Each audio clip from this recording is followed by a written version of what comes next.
영상 보시기 전 구독 알람 설정 좋아요 한 번씩 눌러주세요. 영상 제작에 큰 도움이 됩니다. 부탁드리겠습니다. 차가운 새벽, 며느리 민정이 설거지를 하고 있는 내 등 뒤로 냉랭하게 던졌던 그 한마디가 아직도 귓가를 맴돈다. 어머니, 그냥 솔직히 말씀하세요. 힘들다고. 왜 굳이 아픈 척을 하세요?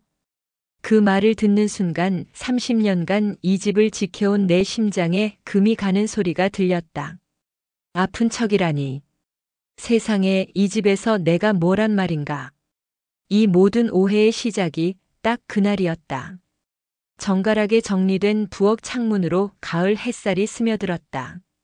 나는 늘 그랬듯 새벽 5시에 일어나 남편 재훈 씨와 아들의 겉옷을 정리하고 각자의 동선을 고려해 아침 식탁을 세팅했다. 밥상 위의 반찬통들은 뚜껑 하나 흐트러짐 없이 칼같이 제자리를 지키고 있었다. 내 삶은 이 반찬통들처럼 한치의 오차도 없이 완벽했었다. 하지만 내 완벽한 일상에 균열이 생기기 시작한 건 한 달 전이었다.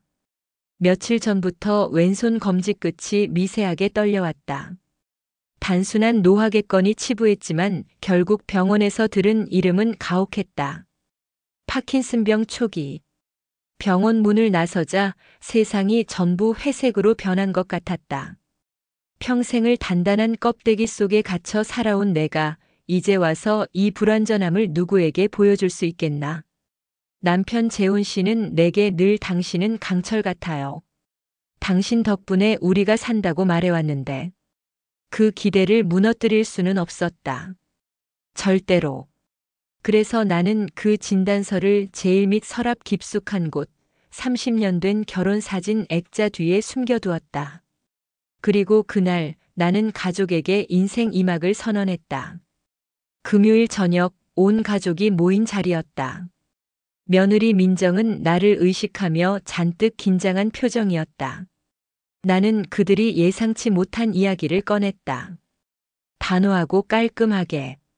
나 이제부터 집안일은 주말에만 할 생각이야.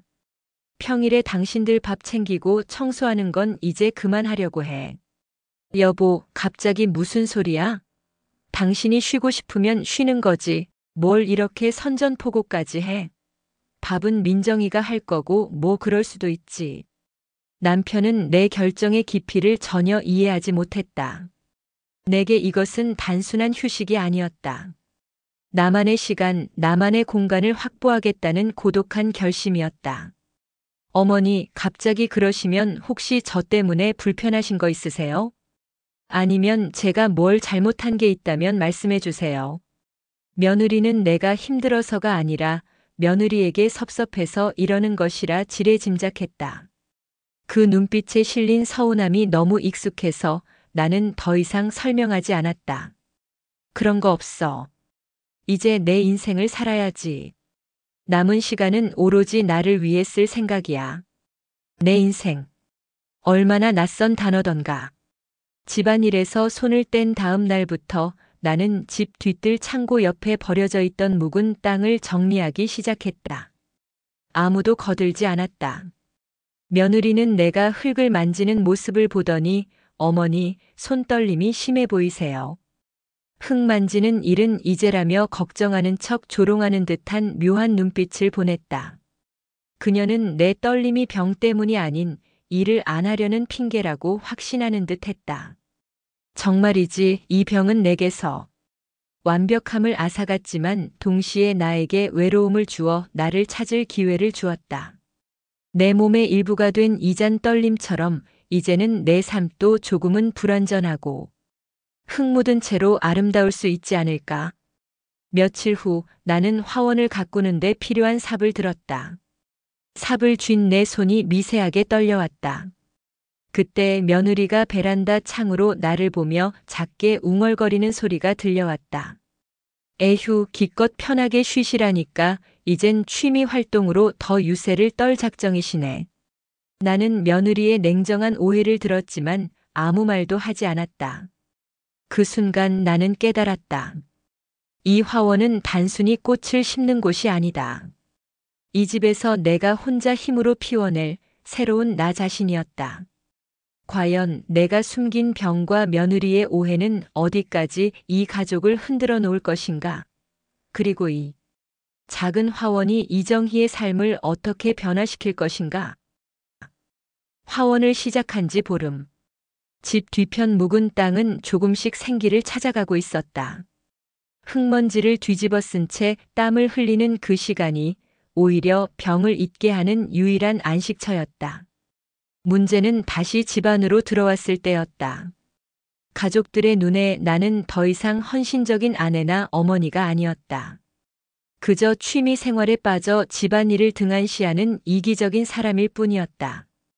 특히 며느리 민정은 나를 보는 눈빛에 노골적인 경계심을 담기 시작했다. 주말 그녀는 고단한 표정으로 잔뜩 쌓인 빨래를 돌리고 나는 애써 그녀의 시선을 피한 채 화원에서 가져온 흙 묻은 흰 장갑을 조용히 세탁실 한쪽에 숨겼다.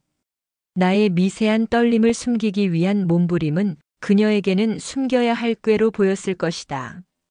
그날은 남편 재훈 씨의 생일이었다. 나는 병 때문에 힘이 들었지만 생일상만큼은 내 손으로 완벽하게 차려주고 싶었다. 특히 재훈 씨가 가장 좋아하는 잡채를 만들고 있었다. 잡채를 버무리기 위해 커다란 볼에 재료를 담았다. 손목에 힘을 주어 젓가락으로 버무리는데 왼손이 조절되지 않고 심하게 떨려왔다. 순간 젓가락이 미끄러지며 간장이 한 방울 흰 식탁보 위에 튀었다. 아이고, 이를 어쩌나. 어머니, 괜찮으세요?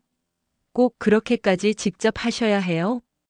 그녀는 걱정이 아닌 비난의 목소리였다. 그녀는 내가 일부러 실수를 저질러 자신에게 이 일을 떠넘길 구실을 만들고 있다고 오해하는 듯 했다. 괜찮다. 손이 미끄러졌을 뿐이야. 당신은 설거지나 마저 해요. 제가 할게요. 솔직히 말씀드리자면 요새 어머니께서 자꾸 몸이 불편한 티를 내시니까 저도 좀 힘이 빠져요. 밖에서 일하고 돌아와서도 마음 편히 쉴 수가 없어요. 그녀의 말은 겉으로는 걱정이지만 속으로는 서운함과 짜증이 뒤섞여 있었다. 나는 그녀에게 이건 병 때문이라고 한마디만 하면 되었겠지만 내 평생의 자존심이 그것을 허락하지 않았다. 내가 불편한 티를 냈다고. 나는 평생 이 집에서. 네. 평생 고생하신 거 알죠? 근데 저는 그게 저를 괴롭히는 방식이라고 느껴져요. 어머니가 힘든 만큼 저도 힘들어야 한다는 식으로요. 그냥 나 이제 쉬고 싶다고 솔직하게 말씀해 주시면 안 될까요? 왜 굳이 아픈 척을 하세요? 그때의 충격이란. 그녀는 내가 꾀병을 부린다고 확신하고 있었다. 온몸에 피가 차갑게 식는 것 같았다. 아픈 척이 아니라 진짜 아픈 건데. 내가 30년 동안 완벽하게 지켜온 이 집에서 내 병이 가족을 위한 헌신의 회피로 오해받는 순간이었다. 나는 그 간장 얼룩이 묻은 식탁보를 치우지 않았다. 그 얼룩이 마치 내 마음의 상처처럼 재훈 씨 생일 내내 식탁 중앙에 남아 있었다. 내가 무슨 말을 해야 내가 믿겠니? 이 집에서 내가 뭐란 말인가? 내 눈에는 내가 아직도 너를 괴롭히는 시어머니로만 보이는구나. 생일 저녁 식사는 당연히 냉랭했다. 재훈 씨는 어색함을 참지 못하고 TV 소리만 키웠고 며느리는 일부러 밝은 척 손자에게만 말을 붙였다. 침묵 속에서 나는 수저를 쥔 손의 떨림을 감추기 위해 밥그릇을 두 손으로 감싸 쥐었다. 식사가 끝난 후 나는 화원으로 향했다. 어두운 밤 화원 한쪽에서 며느리가 나에게 건네주었던 화장품 샘플 박스가 눈에 들어왔다. 화해의 제스처였을까? 하지만 그 속에는 손떨림 방지 기능성 컵 광고지가 함께 들어있었다. 나는 그 광고지를 찢어버리고 싶었지만 대신 그 위에 붉어진 눈꺼풀에서 떨어진 눈물 한 방울이 떨어졌다. 나는 더 이상 가족에게 기대지 않기로 결심했다. 병을 숨기는 대신 화원을 통해 스스로 독립하고 나만의 영역을 구축하겠다는 굳은 결심을 했다. 병이 깊어질수록 나의 화원은 더 넓고 견고해져야만 했다. 다음 날 아침 나는 동네 꽃집을 찾아갔다. 큰 화원 조성을 위해 전문가의 도움이 필요했다. 그곳에서 나는 27살의 꽃집 청년 수호를 만났다. 그는 내가 파킨슨병 환자임을 한눈에 알아본 듯 했지만 며느리처럼 나에게 꾀병이라는 단어를 쓰지 않았다. 사모님, 손떨림이 있으시네요. 혹시 정밀한 작업이 필요하시면 제가 도와드릴 수 있습니다. 나는 수호의 따뜻한 눈빛 속에서 가족에게 받지 못했던 인정과 위로를 느꼈다. 이 젊은 청년은 나를 불쌍하게 보지 않고 그저 나의 새로운 도전을 응원하는 듯 했다. 하지만 그때 길 건너편에서 며느리 민정이 차를 몰고 지나가다 나와 수호가 함께 있는 모습을 보았다. 그녀의 얼굴은 한순간 새하얗게 질렸다. 과연 며느리 민정은 이 꽃집 청년과의 만남을 또 어떤 방식으로 오해할 것인가? 그리고 이 만남은 가족에게 어떤 파국을 가져올 것인가? 며느리 민정이 꽃집 청년 수호와 내가 함께 있는 것을 목격한 후 집안 공기는 숨막힐 정도로 차가워졌다. 그녀는 나에게 직접적으로 질문하지 않았지만 모든 행동에 냉랭한 의심을 담았다.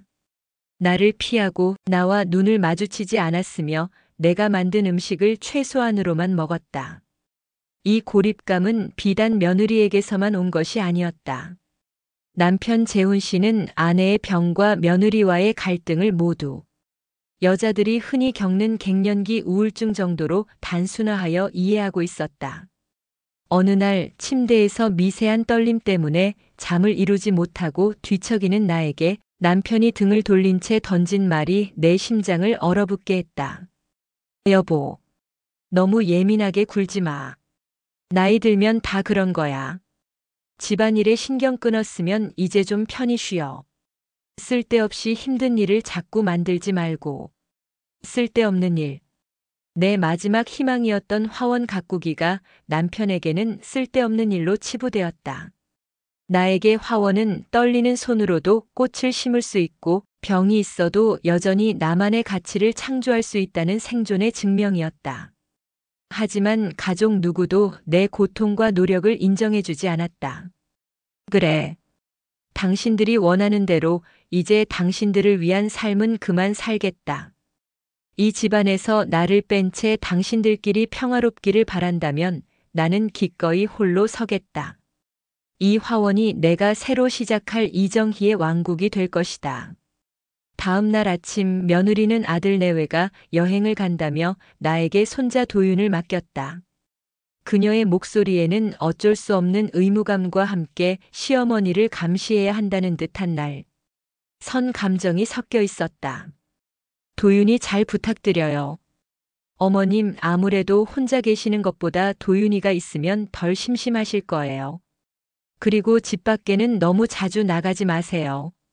그녀는 집 밖이라 했지만 그 말은 명백히 꽃집 청년 수호를 만나지 말라는 경고였다. 그녀는 내 병의 증상보다 나의 자유로운 일탈을 더 문제 삼고 있었다. 걱정 마라. 내가 내 아들을 어디 데려갈까봐 그러니? 내 걱정은 내 남편이나 해. 아니, 그런 뜻이 아니라 어쨌든요. 제가 주말에 오면 저녁 식사는 준비되어 있었으면 좋겠어요. 제가 일주일 내내 고생하잖아요. 이 말을 남기고 며느리는 서둘러 집을 나섰다. 나는 민정의 뒤통수에 대고 혼잣말을 했다. 내가 고생한 만큼 나는 평생을 고생했다. 손자 도윤이는 영특한 아이였다. 온 가족이 나를 외면할 때 도윤이만이 내 떨리는 손을 유심히 바라보았다. 나는 마당에서 화분에 심을 금자나 씨앗을 봉지에서 꺼내고 있었다. 손떨림 때문에 씨앗 몇 개가 흙에 떨어졌다. 할머니, 손이 왜 자꾸 떨려요? 할머니, 혹시 마법 부리는 거예요? 마법? 네. 손에서 파르르 반짝이는 가루가 떨어지는 것 같아요. 예쁜 마법이요. 아이의 순수한 시선은 나의 병을 불완전함이 아닌 신비로운 마법으로 보았다. 그 순간 나는 비로소 이 병을 수용할 힘을 얻는 것 같았다. 그래. 할머니가 이제부터 진짜 마법을 보여줄게. 할머니는 이제 너희 엄마 아빠가 원하는 대로 살지 않고 할머니가 원하는 꽃을 피우며 살 거야. 나는 곧바로 수호에게 연락하여 화원 규모 확장을 위한 구체적인 자문을 구했다. 그리고 남편 재훈 씨 몰래 그동안 모아두었던 비상금과 내가 가지고 있던 작은 부동산을 처분할 계획을 세웠다. 며느리가 돌아오기 이틀 전 나는 대담하게도 수호를 집으로 불러들였다. 우리는 뒷마당 화원에서 이정희 화원의 구체적인 설계도를 펼쳤다. 사모님, 이 정도 규모라면 단순히 취미가 아니라 사업으로 확장하셔도 충분합니다. 그래야지. 이젠 아무도 내 삶을 막을 수 없어. 바로 그때 현관문이 열리는 소리가 들렸다. 여행을 떠났던 며느리 민정이 갑자기 돌아온 것이다. 현관에 선 민정은 거실을 지나 뒷마당을 바라보았고 수호와 내가 설계도를 함께 보고 있는 장면을 목격했다. 그녀의 눈빛은 확신으로 가득 찼다. 외도라는 오해가 깊은 뿌리를 내리는 순간이었다. 과연 민정은 시어머니의 화원 사업 계획을 어떻게 오해하고 가족들에게 폭로할 것인가? 그리고 이 오해는 어떤 방식으로 가족이 숨겨왔던 진실을, 파킨슨병 진단서를 드러나게 할 것인가? 며느리 민정이 여행에서 예정보다 하루 일찍 돌아와 수호와 내가 함께 있는 장면을 목격한 후 집안은 폭풍전야 같았다. 민정은 그날 이후 나를 투명인간 취급했다. 그녀의 눈빛은 감히 이 나이에 라는 경멸과 나를 속이고 있다는 배신감으로 가득 차 있었다. 하지만 나는 더 이상 며느리의 시선에 갇히지 않았다. 내 병을 숨기며 가족의 인정을 구하던 지난날과 달리 화원에서의 나는 온전히 나였다. 수호는 내가 파킨슨병 환자임을 알았지만 단 한 번도 나를 동정하거나 내 노동을 막으려 하지 않았다. 대신 그는 내가 떨리는 손으로도 할 수 있는 작업들을 세심하게 조언해 주었다. 수호의 조언에 따라 나는 삽 대신 작은 소노미를 사용했고 씨앗을 직접 심는 대신 모종을 옮겨 심는 일에 집중했다. 떨림은 여전했지만 그 떨림이 실패가 아니라 과정이라는 것을 비로소 깨달았다. 인정받는 기분. 평생 남편과 자식들에게 원했던 바로 그것이었다. 수호는 나의 화원에 필요한 전문가로서 나를 대했고 내가 가진 삶의 지혜를 진심으로 존중해 주었다. 그는 마치 내 새로운 시작을 비응축적으로 응원하는 존재 같았다. 그래. 내 남편도 해주지 못했던 나의 가치를 이 젊은 청년은 알아주는구나. 이 집에서 나는 시어머니, 엄마, 아내라는 이름표를 떼고 이정의 씨가 된다. 며느리의 오해는 결국 남편 재훈 씨에게까지 전달되었다. 민정은 노골적으로 나에게 싸움을 걸지 않았지만 재훈 씨에게는 교묘하게 나의 행동을 고자질했다. 아버님, 어머니가 요새 젊은 남자와 자꾸 연락하시는 건 아세요? 화원 일 때문에 만나는 거래도 밤늦게까지. 그러시는 건 좀 주변에서 오해할 수도 있잖아요. 여보, 민정이 말대로야? 당신이 무슨 사업가도 아니고 뭘 그렇게까지 밤늦게까지 일을 해? 그리고 그 꽃집 청년이라는 사람은 또 뭐야? 당신 나이를 생각해. 남편의 말은 나의 새로운 도전을 깎아내리고 나의 병을 핑계 삼아 나의 사회적 활동 자체를 막으려는 가부장적 시각이었다. 내 나이가 어때서? 당신이 나에게 쓸데없는 일이라 했던 그 일이 이제 나에게는 내 삶의 전부야. 그리고 그 청년은 당신이 평생 나에게 해주지 못했던 도움과 인정을 해주는 사람이다. 당신이 지금 나한테 외도를 했다는 소리야? 당신 진짜 갱년기 우울증이 심각한 모양이군. 남편은 나의 병을 갱년기 우울증으로 치부하며 나에게 정신과 상담을 받아보라고 권유했다. 나는 깊은 절망감에 빠졌지만 화원에 있는 한 포기의 야생화를 보며 다시 힘을 얻었다. 척박한 땅에서 홀로 꽃을 피워낸 그 모습이 마치 나의 처지와 같았다. 그날 밤 나는 남편에게 결정적인 통보를 했다. 나는 그동안 모아두었던 비상금과 작은 부동산을 팔아 마련한 화원 조성. 자금 내역서를 남편 책상 위에 올려두었다. 나는 당신의 아내가 아니라 이정희 화원의 사장이 될 거야. 당신의 도움도 허락도 필요 없어. 당신이 나를 믿지 못하는 이상 나는 더 이상 당신의 가족으로 살 수 없다. 이 새로운 사업 계획은 가족에게 또 다른 갈등의 불씨가 되었다. 남편은 사업의 실패를 우려했고 며느리는 시어머니가 자신을 떠나고 돈을 챙기려는 것으로 오해하며 고부 갈등과 며느리의 서름이 절정을 향해 치달았다.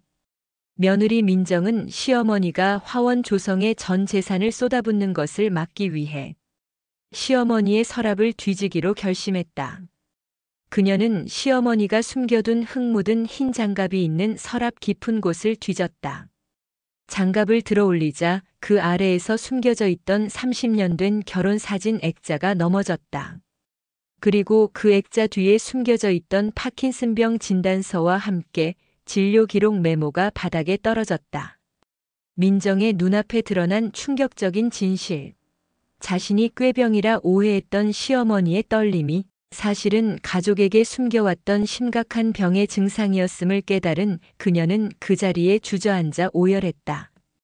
과연 이 숨겨진 진단서의 발견이 가족에게 어떤 폭풍을 몰고 올 것인가? 그리고 이 충격적인 진실은 며느리의 오해와 죄책감을 어떻게 터뜨릴 것인가? 며느리 민정은 숨겨진 서랍 속에서 떨어진 파킨슨병 진단서를 들고 있었다. 손목에는 진단 일자가, 진단명 옆에는 분명하게 파킨슨병이라는 글자가 적혀 있었다. 그리고 그 아래에 시어머니 정희의 필체로 삐뚤빼뚤 쓰인 메모가 있었다. 메모 내용: 떨림 꾀병 아님.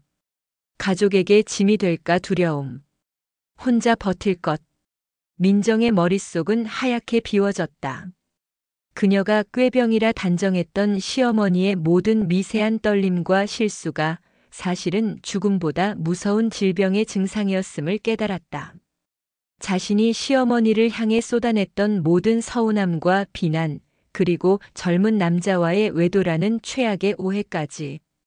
이 모든 것이 병든 시어머니의 고독한 투병 생활 위에서 벌어졌다는 사실에 민정은 그 자리에 주저앉아 오열했다.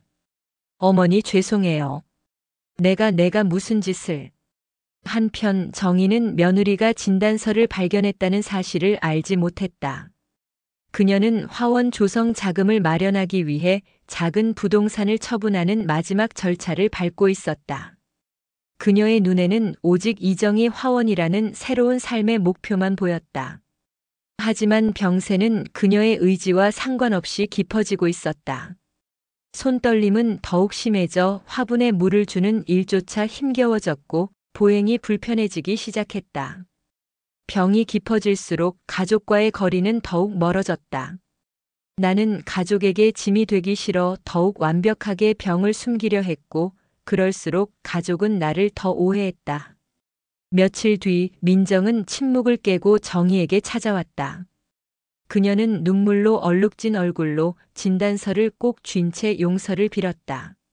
어머니 제발 저를 용서해 주세요. 제가 너무 어리석었습니다. 어머니가 이렇게 아프신 줄도 모르고 제가 얼마나 모진 말을 했는지. 일어나라. 지금 나에게 동정을 구하는 거니? 아니면 너의 죄책감을 덜고 싶은 거니? 아니에요, 어머니. 저는 정말로 어머니를 오해했어요. 그 꽃집 청년도 그 모든 것도 다 제가 상상으로 지어낸 거예요. 어머니, 이제 제가 어머니를 도울게요. 화원도 제가 함께. 필요 없어. 내가 나에게 원하는 건 화해가 아니야. 구원이지. 너는 내가 용서해 줌으로써 내가 나빴다는 사실을 잊고 싶은 것뿐이야. 정희는 며느리의 늦은 후회를 받아들일 수 없었다. 그녀에게 가장 큰 상처는 병 자체가 아니었다. 가장 아팠을 때 가장 믿었던 가족에게 외면당했다는 배신감이었다. 내가 내 병을 안다고 해서 내가 나에게 쏟아냈던 그 모진 말들이 사라지니? 너는 평생 나를 힘들게 하는 시어머니로만 봤어. 이제 와서 병 때문에 나를 불쌍한 사람으로 보는 것도 견딜 수 없어. 정희는 며느리의 사죄를 뿌리치고 화원으로 향했다. 그녀는 혼자서라도 화원을 완성하려 했지만 병세는 이미 그녀의 의지를 넘어서고 있었다. 화원에 필요한 화분들이 그녀의 떨리는 손에서 미끄러져 깨졌다. 그때 이 사실을 뒤늦게 알게 된 남편 재훈 씨가 달려왔다. 그는 진단서의 충격과 아내의 사업 계획 실패를 우려하며 정희의 삶의 마지막까지 가부장적인 개입을 시도했다. 당신 이젠 하다 병까지 숨기고 전 재산을 탕진할 생각이야? 당신 미쳤어? 내가 이 화원 사업 당장 중단시킬 거야. 당신이 나한테 해준 게 뭔데? 평생 당신의 아내, 당신의 엄마 역할만 하느라 내가 누구인지 잊고 살았어. 나는 이제 나를 찾았는데 당신이 그걸 또 빼앗으려 해? 남편은 아내의 진짜 병과 외로움을 인정하지 않은 채 오직 자신의 책임과 재산만을 걱정했다. 그는 끝내 아내의 삶에 대한 무관심과 경시를 멈추지 않았다. 민정아, 내가 가서 당장 그 꽃집 청년이든 뭐든 다 치우라고 해. 어머니 요양원 알아보는 게 더 현실적이야. 남편의 요양원 언급은 정희의 마음에 마지막 쐐기를 박았다. 그녀는 자신이 이 집에서 완전히 버려졌음을 확인했다. 그날 밤 정희는 떨리는 손으로 마지막으로 자신의 화원에 심을 희망의 꽃씨앗 봉투를 집었다. 그리고 가족들에게 작별 인사가 담긴 짧은 편지 한 장을 식탁 위에 남겼다. 편지 옆에는 그녀가 몰래 숨겨두었던 흙 묻은 흰 장갑이 놓여 있었다. 정희는 조용히 집을 나섰다. 그녀의 발걸음은 불안했지만 결코 뒤돌아보지 않았다. 새벽 이슬이 내린 화원에 도착한 그녀는 자신이 가진 전부를 들고 새로운 시작을 위한 단 하나의 결심을 했다. 과연 정희는 가족을 떠나 어디로 향하는 것일까? 그리고 그녀가 가족에게 남긴 흙 묻은 흰 장갑과 편지는 남은 가족들에게 어떤 최후의 깨달음을 안겨줄 것인가? 새벽 정희가 사라진 집은 싸늘했다. 남편 재훈 씨는 식탁 위에 편지와 흙 묻은 흰 장갑을 발견했다. 편지에는 길게 늘어선 하소연 대신 단 2문장만 적혀 있었다. 나는 나를 찾으러 간다. 당신들에게 짐이 되기 싫어. 재훈 씨는 떨리는 손으로 편지를 구겨 쥐었다. 아내가 파킨슨병이었다는 진실, 그리고 그녀가 자신을 짐이라 표현했다는 충격. 하지만 그 충격보다 더 크게 그의 머리를 지배한 것은 수습과 평판이었다. 이웃과 회사 사람들에게 아내가 가출했다는 소문이 나면 안 된다. 그리고 그녀가 화원 조성에 쓴 돈, 팔아치운 부동산 자금. 감히 나한테 상해 한마디 없이 이 나이에 짐이라니. 평생을 나한테 기대 살았으면서 이제 와서 이러면 나는 뭐가 되나. 밤새도록 울며 시어머니를 찾아다녔던 민정이 초췌한 얼굴로 돌아왔다. 그녀는 진단서를 발견한 이후 죄책감과 슬픔에 잠겨 있었다. 아버님, 어머니가 어디로 가신 거예요? 제가 너무 모질게 굴어서 제가 어머니를 떠나게 했어요. 이 모든 게 다 저 때문이에요. 너 때문이라고 자책하지 마라. 이정혜 씨의 이기심 때문이다. 그녀는 늘 자기중심적이었어. 평생 완벽한 아내 행세를 했지만 결국 가장 중요할 때 가족을 등진 거야. 어머니는 병 때문에 그러신 거예요. 어머니는 혼자서 얼마나 외로우셨겠어요. 아버님은 어머니가 아프신 줄도 모르고 요양원까지 운운하셨잖아요. 시끄럽다. 지금 가장 중요한 건 이 집의 평판과 재산 손실이다. 당신 어머니가 무모하게 시작한 화원, 저게 문제야. 내가 오늘 당장 업자를 불러서 저걸 정리할 거다. 저 쓸데없는 일 때문에 우리 집이 풍비박산 나서는 안 돼. 정희는 도시 외곽의 작은 허브 농장 민박집에 머물고 있었다. 그곳의 주인인 연희는 그녀의 병을 눈치챘지만 아무것도 묻지 않았다. 새로운 시작을 꿈꿨지만 몸은 그녀의 의지를 따라주지 않았다. 불안정해진 보행과 심화된 떨림으로 그녀는 자신이 만든 작은 화분에 물을 주다가도 주저앉기 일쑤였다. 내 손 제발 멈춰다오. 내가 이 화원만 완성할 수 있게 내가 이 집을 떠난 건 도망친 게 아니라 다시 살기 위해서였는데.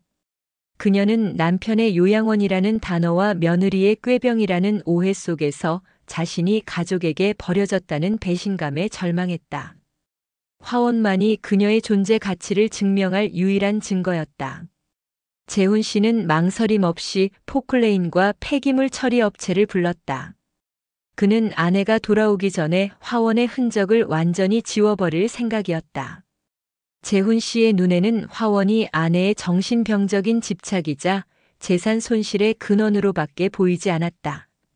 그는 이 화원을 파괴함으로써 모든 혼란을 끝낼 수 있다고 믿었다. 민정은 아침 일찍 화원 철거 인부들이 들이닥치는 것을 보고 경악했다. 시어머니가 피와 땀으로 일군 새로운 삶의 상징이 시아버지의 냉정한 판단 아래 산산조각 날 위기에 처한 것이다. 아버님, 이러시면 안 돼요. 저건 어머니의 마지막 희망이에요. 저걸 없애면 어머니는 정말로 돌아오시지 않을 거예요. 이제 와서 모성애라도 발휘할 셈이냐? 당신이 그동안 얼마나 어머니를 힘들게 했는지 잊었어? 빨리 끝내고 폐기물 처리하세요. 포클레인의 커다란 삼날이 정의가 가장 아끼던 작은 해바라기 모종을 향해 움직이기 시작했다. 민정은 더 이상 좌시할 수 없었다.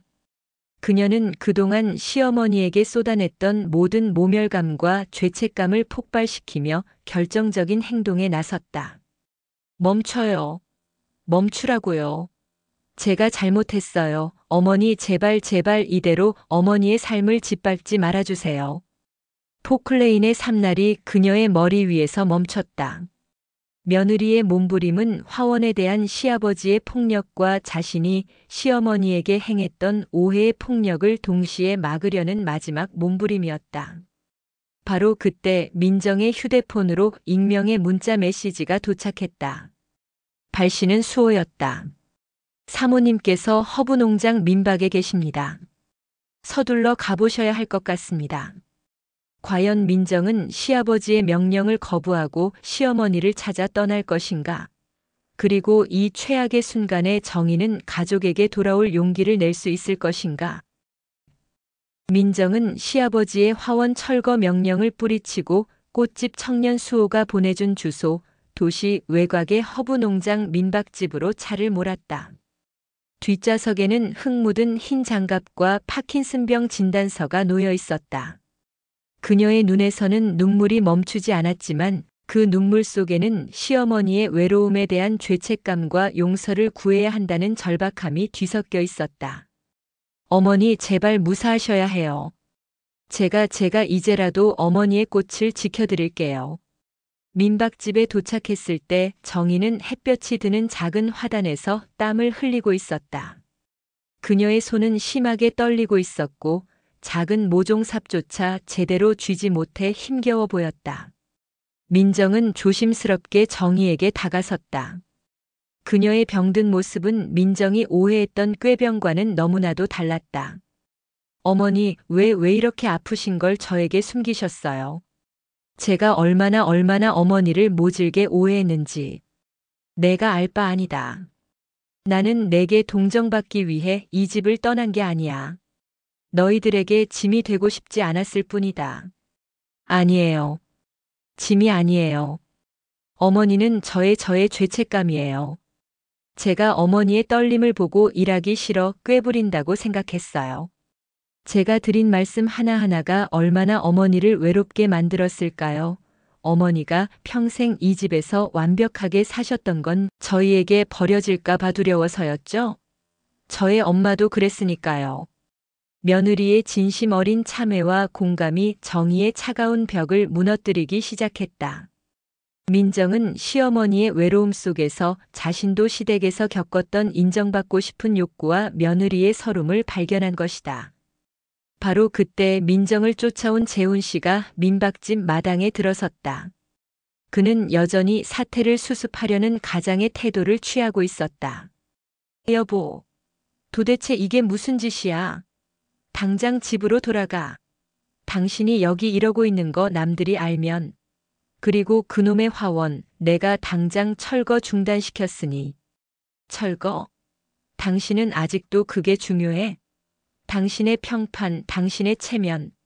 당신의 눈에는 내가 당신 인생의 골칫덩이로만 보이는구나. 정희는 그동안 쌓아왔던 외로움, 병에 대한 공포, 가족의 무관심에 대한 모든 감정을 터뜨렸다. 나는 평생 당신들의 완벽한 장식품이 되기 위해 살았어. 당신이 자랑스러워하는 아내가 되기 위해 아파도 아프다고 말하지 못했고 힘들어도 힘들다고 말하지 못했어. 그런데 당신은 내가 아프다고 말하지 못하는 이 떨림을 갱년기 우울증으로 치부했고 이 화원을 쓸데없는 일이라고 했지. 정희는 떨리는 손으로 마당에 흙을 움켜쥐었다. 내 병보다 더 아픈 건 당신들의 무관심이었어. 나는 이제 당신들의 완벽한 이정희가 아니야. 이정희는 이정희 화원의 사장이야. 나는 이 병을 안고도 이 화원을 통해 내 마지막 자존심을 지킬 거야. 정희의 절규는 재훈과 민정에게 깊은 충격을 주었다. 재훈은 비로소 아내의 병이 아닌 아내의 외로움이 그녀를 떠나게 했음을 깨달았다. 민정은 시어머니가 떨리는 손으로 쥐고 있던 흙 묻은 흰 장갑을 바라보았다. 그 장갑은 가족에게 보이지 않으려 했던 시어머니의 고독한 노동의 증거였다. 여보 미안해. 내가 당신의 그 강철 같은 모습 뒤에 있는 당신을 보지 못했어. 내가 당신을 너무 당연하게 생각했어. 어머니 이제 저에게 그 장갑을 주세요. 어머니가 혼자 심으려 했던 그 꽃, 이제 제가 함께 심을게요. 정희는 떨리는 손으로 며느리가 건넨 장갑을 받아들였다. 눈물은 흘렀지만 그 눈물은 더 이상 외로움의 눈물이 아니었다. 진정한 인정과 위로를 받은 안도의 눈물이었다. 며느리는 정희가 혼자 심으려 했던 작은 모종을 가져와 땅에 심기 시작했다. 재훈 씨도 묵묵히 그 옆에서 흙을 고르는 것을 도왔다. 화원은 더 이상 정희의 고독한 투쟁의 장소가 아니었다. 가족이 함께 땀을 흘리며 새로운 관계의 씨앗을 심는 희망의 땅이 되었다. 그래. 나는 돌아가지 않을 것이다. 하지만 이제 나는 혼자가 아니야. 결국 정희는 가족의 전폭적인 지지를 약속받고 홀로 일궈낸 허브농장 민박집 옆 작은 화원에 남기로 결정했다. 그녀는 그곳에서 파킨슨병을 안고도 자신만의 삶을 시작할 것이다. 집으로 돌아가는 재훈과 민정의 뒷모습은 이젠 더 이상 무심한 가족이 아니었다. 과연 정희는 가족의 품을 떠나 자신만의 이정의 화원을 성공적으로 일궈낼 수 있을까? 그리고 이 새로운 시작은 그녀의 삶에 어떤 평온과 희망을 가져다 줄 것인가? 정희는 허브농장 민박집 옆 스스로 일군 작은 이정의 화원에서 새로운 삶을 시작했다. 집을 떠난 지 6개월. 그녀의 손떨림은 여전했지만 그 떨림은 더 이상 숨겨야 할 비밀이 아니었다. 나는 이제 더 이상 완벽함을 강요하지 않는다. 떨림이 있는 손으로 물을 주어 화분 옆으로 물이 흘러넘쳐도 괜찮다. 실수로 모종을 잘못 심어도 괜찮다. 화원에서는 가장 완벽한 꽃은 없다. 작고 불완전한 꽃들이 모여 더 아름다운 법이라는 것을 깨달았기 때문이다. 그녀의 화원은 소박했지만 그곳에서 피어나는 꽃들은 정희의 불완전한 삶을 고스란히 닮아 있었다. 그리고 놀랍게도 그 불완전함 속에서 그녀는 평온을 찾았다.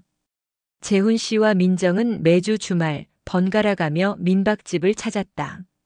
그들의 방문 목적은 정희를 돌보기 위해서가 아니라 정희의 화원을 돕기 위해서였다. 어느 주말 민정은 시어머니의 화원에 놓인 새로운 나무 편말을 발견했다. 편말에는 이정의 화원 불완전함의 아름다움이라고 적혀 있었다. 어머니, 편말이 너무 멋져요. 불완전함의 아름다움이라니. 저도 이 문구가 참 좋아요. 내 시아버지에게 평생을 헌신했지만 정작 나 자신은 완벽하지 않으면 버려질까 두려워했지. 이제야 깨달았단다. 이 병은 나에게서 완벽함을 앗아갔지만 대신 나답게 살 용기를 주었다는 것을. 민정은 조용히 흙 묻은 흰 장갑을 가져와 정희의 손에 끼워주고 화원에서 가장 예쁘게 핀 꽃을 잘라 정희의 머리에 꽂아주었다. 이제 고부 관계는 시어머니와 며느리가 아닌 새로운 삶을 응원하는 두 여성의 관계로 변모했다. 재훈 씨의 변화는 더 극적이었다. 그는 더 이상 아내의 병을 갱년기 우울증으로 치부하지 않았다. 그는 묵묵히 무거운 흙포대를 나르고 정희가 떨리는 손으로 하기 힘든 거친 노동을 대신했다. 여보, 당신이 이 화원을 시작하지 않았으면 나는 당신이 얼마나 외로웠는지, 그리고 얼마나 강인한 사람이었는지 평생 몰랐을 거야. 당신의 무관심이 나를 떠나게 했지만 역설적으로 나를 찾게 했어. 당신을 원망했지만 이제는 당신 덕분에 나의 자리를 찾았다고 생각해. 정희의 화원은 입소문을 타기 시작했다. 그녀는 파킨슨병 환자로서 겪는 투병 일지와 화원의 성장 과정을 SNS에 공유했고 많은 사람들에게 희망과 용기를 주는 존재가 되었다. 동네 꽃집 청년 수호는 정희의 화원을 작은 꽃차와 꽃청 판매 공간으로 발전시킬 것을 제안했다.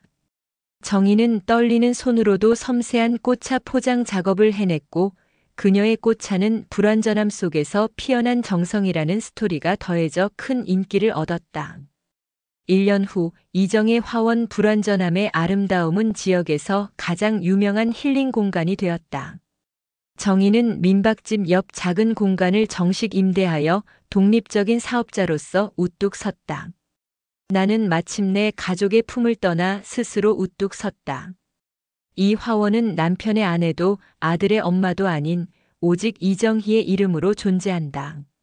화원 개업식 날 재훈 씨는 자랑스러운 아내에게라는 문구가 새겨진 작은 명패를 선물했고 민정은 시어머니가 가장 좋아하는 꽃을 화원에 가득 채웠다.